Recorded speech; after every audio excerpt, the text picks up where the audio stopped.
Now I'm afraid to introduce myself.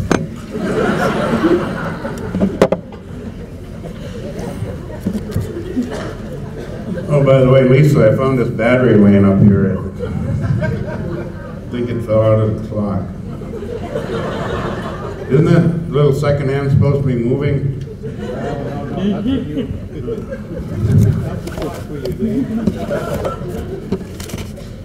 Anyway, it's a pleasure to be here again. I think I made my first trip to Alaska in October of 2001, right after 9/11. I remember at that time I had a ponytail, and being a Native American going through O'Hare Field in Chicago, I was always in the corner being frisked.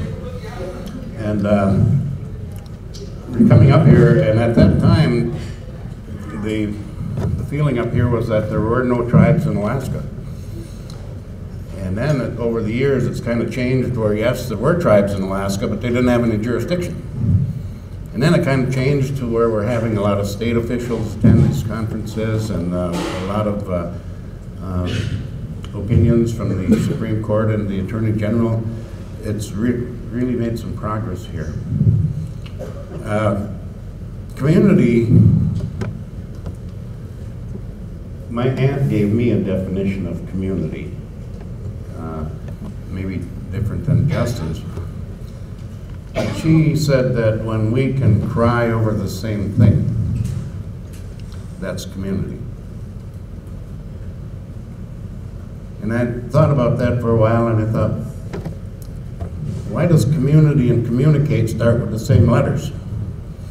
Maybe a community is a group that talks together, talks about their problems, and solves their problems, and that's community. And I think that has some meaning. Mike talked about prisons a little bit. I was thinking one day, you know, you go back in history and you look at the prisons where they locked up, they locked people up for not paying the king's taxes or whatever it was, and it was a form of punishment. And when they found out that people's behavior didn't change when they were punished, instead of changing their philosophy, they changed the title above the door, and they went to reformatories. And then when they found out that they didn't reform anybody, instead of changing their philosophy, they changed the name above the door again. So in Wisconsin, we now have a Department of Corrections, which isn't doing a whole lot of correcting. I think it's kind of strange that it's easier to find money to build a prison than it is to build a treatment center.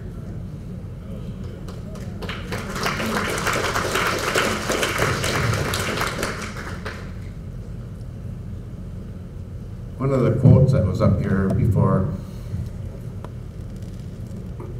was, when we change the way we look at things, the things we look at change. And we have to take a long look at what we're doing right now. You know, as I said, we can build prisons easier than we can build a treatment center. And the idea, the philosophy behind the prisons was we can deter crime by building prisons, by threatening people with prisons. And prisons are a tremendous deterrent. The only problem is they deter the people that don't need any deterring. Most of us in this room are never going to commit a crime, not because of the threat of going to prison, but because we've learned from our parents and our elders responsibility. So we don't need deterring. There are some that could use some deterring, but they're in prison. They need something else.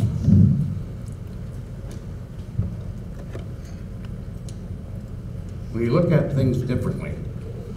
The things we look at change. I happen to be on a CASA board. I know Kim's very involved with CASA, court-appointed special advocates. I'm on the corporate board back in Green Bay, Brown County. And we have our annual golf outing next Monday, which is a huge fundraiser for us. And on the planning committee a couple months ago, they were talking over all the things we could raffle off and auction off and all this stuff to raise money for CASA. CASA provides advocates for children that are being removed from troubled homes. And one of the big money makers on this raffle over the years has been a beer and booze raffle. They make a ton of money. I'm the only Native American or one of two Native Americans on corporate board, and I raised my hand and I said, am I the only one that thinks this is a little strange? Most children are removed from homes, there's alcohol or drugs in that home, and we're raffling it off to raise money to provide advocates for these kids. And they looked at me like I was from outer space. And then I found out that we actually used some of our own money to buy the booze to make money. And I said, I'll tell you what, I don't agree with this, so I'll write you a check for $500 to buy the booze so we don't have to use cost of money. Well, then the light bulb went on and they said, you're probably right. We don't need the beer and booze raffle. So you're off the hook, you don't have to pay the 500 bucks. And I said, well, being the Packer fan that I am, I will buy a Medalist golf bag, Green Bay Packer golf bag, and a matching umbrella, whatever the total comes to. I'll pay for it and I'll donate it as a raffle prize. And when people started to look at things differently, I must admit that they stepped forward. There is now a $500 driver that's been purchased to go in that golf bag. There were over 100 free rounds of golf that have been donated. There's been a $250 sports chiropractic package donated. This golf bag is now worth about 2,000 bucks. I think we're going to raise more money with a golf bag than we will with beer or booze.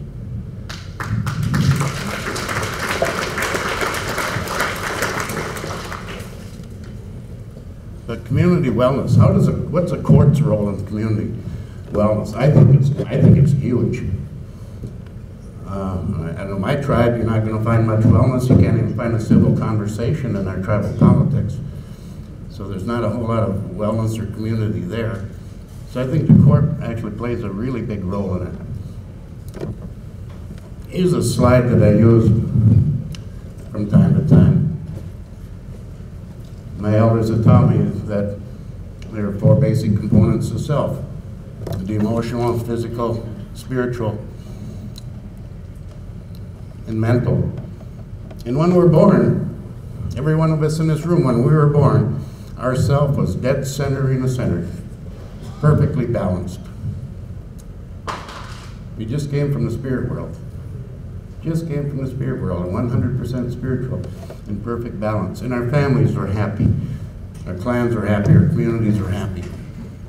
Our tribe was happy. And then over the years, as Mike was saying, the introduction of alcohol, a lot of federal policies, the reservations, the relocation, the termination eras, that got self to start to doubt itself and wonder where its role was in the world. And it started to wander. We threw a little alcohol in there, we threw a little drugs, we threw a little historical trauma in there, and self became unsure of where it should be. And it got out of balance. The problem I see with the current justice system is that when self is over here, that's when the police grab it. They grab it because it's done something wrong. They send it to court, and what does the court do? Punishes self for being out of balance. They lock it up in prison, surrounded by more people that are out of balance, and then when we release them, we expect that something has changed. Well, it has, but generally for the worse.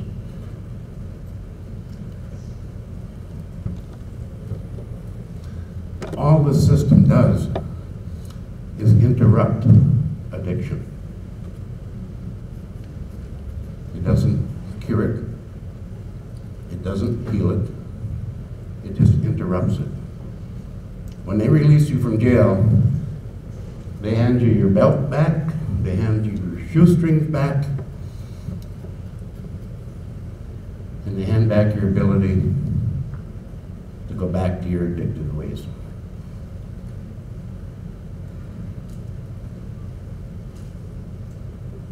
In 1995, the United States went over 1 million people incarcerated for the first time.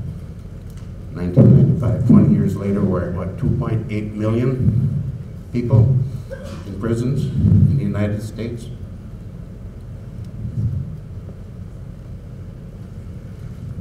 It's not working. It's not working, and it's very expensive.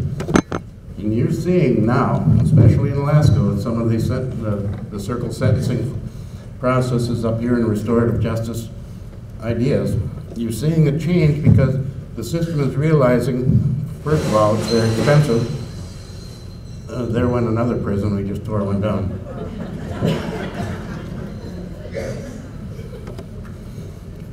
We'll build a treatment center in that spot. It's very expensive. In Wisconsin, we're at about $32,000 or $33,000 a year to house a male prisoner. Females are more expensive. Juveniles are very expensive. They found out it's expensive, and they found out it's ineffective. The recidivism rate's still right around 40%. So 4 out of 10 will go back. So they're looking at different ways. And they're looking to native ways many times. And so this system here doesn't work because they grab self when it's out of balance. They punish self for out of balance, and they do very little to change self. So what we got to do in the tribal courts is to look at ways to try to balance self again. Circles are very powerful methods of dealing with this. I believe it was one of my colleagues here that at one time said, you take an alcoholic and surround him with 150 years of sobriety, you've got a better chance of sobering that person up than you do through a treatment program.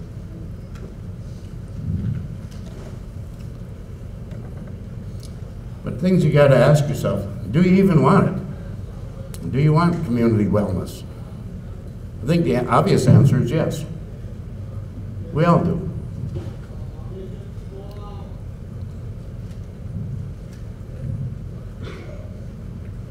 Will it improve the quality of life? No doubt. So why aren't we doing it? I was a judge for 13 years. It was very troublesome for me to make a decision in people's lives based on a law that was written that did not promote community wellness. When we create our codes that does not allow any room for a person to heal, it's a bad law. Now, I've been criticized. I've been told there are some people that should not be healed. I said, who makes that decision? Let's give them all a chance. Maybe they can't be. Maybe there's a need for prisons, but I don't think there's a need for 2.8 million people there. People that are out of balance. These are human beings, just like you and I. We all started out in the same spiritual, equally spiritual, 100% spiritual. If we can help them somehow get back into balance, then our community is going to be well, families will be well, our tribes will be well.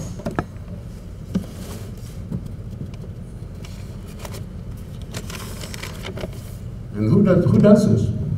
Is it just the courts? I just happened to be on a plane from Anchorage to Fairbanks last night, sitting right in front.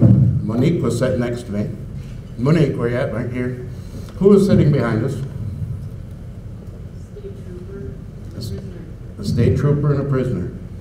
And as I was flying, I thought, he's missing an opportunity.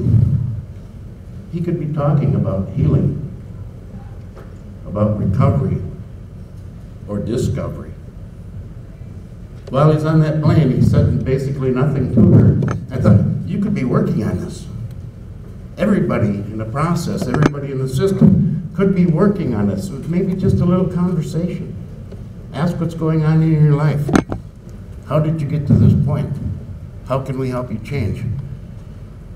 Everybody in the process should have, or should be, have that philosophy of how can we put you back so I don't have to haul you back from Anchorage every 2 months. A friend of mine once said, we don't need more laws. We have plenty of laws. He said, but we create more laws because we've lost faith. We no longer trust common sense or the golden rule. Think about that. Does locking an addict up for 20 years, interrupting his drinking or his drugging for 20 years without trying to put that person back in balance, is that common sense? No. A judge friend of mine in Michigan, he said at a conference one time, we are working in a system that is too focused on process and too little on caring. We have due process. You're going to hear about that today or tomorrow. You're going to hear about due process. We're so focused on process and too little on caring. I think there's another thing that we can think about, think differently about. He also said, now this isn't my quote, because if I said it, all the attorneys in the room would jump down my throat. But this was a state judge in Michigan that said, if we want healthy communities, healthy families, from time to time we may have to set aside a rule of law. Sometimes it gets in our way, mandatory sentencing, these sorts of things that get in the way. He said maybe sometimes we just have to set some aside if it's going to make a community or a family healthier. And Michael, I was waiting for your famous quote. He didn't say it today, but I wrote it down the last time he said it. But he did get close. He talked about getting back some of what we've had in the past over the 10,000 years. He said we can't get back what we've lost unless we're healthy. So if we're going to have a healthy community, well community, happy community, safe community, it starts here. We have to get ourselves healthy first, and then we'll work from there.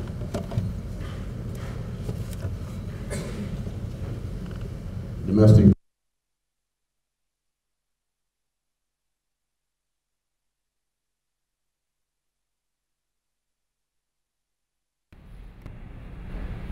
Until we put our women back in their sacred roles they had in our traditions and our culture and our belief, in my Mohican tribe, our women selected our chiefs, they raised our chiefs, they were respected as life givers, nurturers.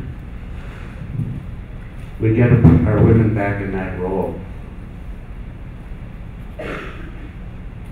We will never have a healthy community until we learn to love our women and children more than we love our booze and drugs. There you have it.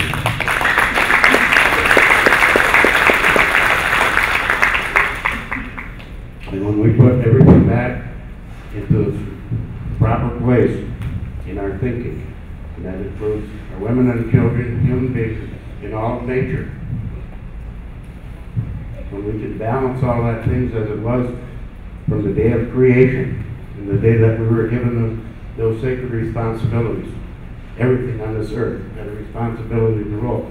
When we can reestablish that, we're going to be fine.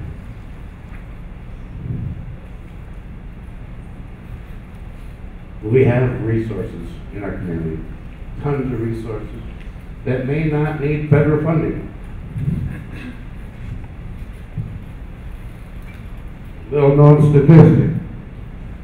We all know that alcohol abuse is very high in Indian country, right? That's no secret. A little known secret is most tribal communities also have the highest number of total abstinence than other communities. We're not social drinkers. Find those people like Mike, Justin, me, coming up on 19 years. Find those people. That's a resource. Draw on that in your court system. Bring them in. Know who they are. Know that you can send this person to talk to me or talk to one of the other persons in discovery. I don't like the word recover because many of us don't have anything to recover. But we sure can discover a whole lot about ourselves. The community, the court's role, identify those people. Have those people available. Use them.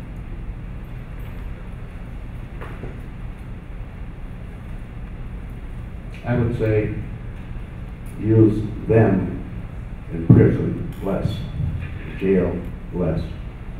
I know I've told this story here many times before, but I'll tell it one more time about little Leo. Little Leo didn't know how to swim. Couldn't swim a lick. And in this circle of friends, you had to know how to swim. They liked Leo. Leo was a good kid, but he didn't know how to swim. So they took him down to the pond and they threw him in, and the little Leo sunk. So they dragged him out and they said, Leo, you got to know how to swim to be in this community, be in this group of friends. So they took Leo up the hill and they locked him in a shed for an hour. After an hour, they took Leo down to the pond and threw him in, and he sunk. So they dragged him out and they said, Leo, it's a crime in our group of friends here to not know how to swim, and now that you are a repeat offender. And they took him up the hill, they locked him up for 2 hours. After 2 hours, they took him back down to the pond and threw him in, and guess what happened? Leo sunk. He wasn't learning how to swim in that shed. Our people aren't learning responsibility in a system where we take all responsibility away from them. Tell them when to go to bed, tell them when to get up, tell them when to eat, tell them when to pee, tell them when to shower, tell them when to exercise. We take all responsibility away from somebody that's never learned responsibility, and we do that for a long period of time, and then we let them back out, and we scratch our head and say, why aren't they responsible? Well, the answer is obvious. We can do this. We can do this. And we have to do it. We know what we have to do. We just have to do it. There was some mention of jurisdiction. I think Wilson talked about a little bit about jurisdiction. Jurisdiction is a nightmare out here. It's a nightmare in Wisconsin over Public Law 280 state.